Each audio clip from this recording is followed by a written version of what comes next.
what that did for me is it made me decide that I was not going to be in a situation again where someone was going to be controlling my destiny as it related to pay.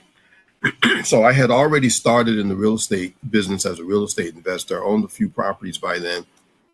So I continued along that path. At the same time, I decided that I needed a resignation letter handy. So I spent most of my banking career with an unsigned resignation letter in my briefcase.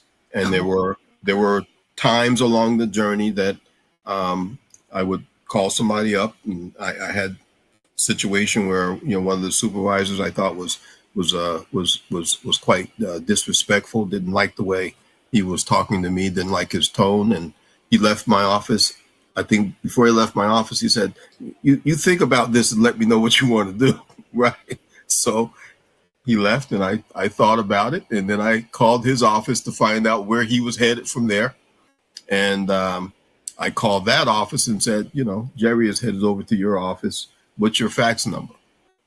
I took out my unsigned resignation letter, signed it, dated it, and faxed it over to him.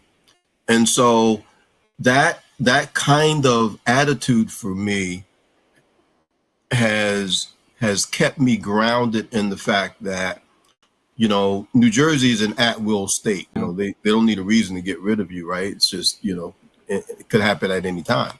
So my attitude was, you can get rid of me at any time. I could also get rid of you at any time. Is right. So my resignation letter is in my briefcase. It's just a signature and a date away from me being out of here. So that translated for me into knowing that I needed to build a revenue stream outside of the job, because at some point, if that happened, I needed to be in a position to take care of myself, and later on to be able to take care of my family when that happened in the future.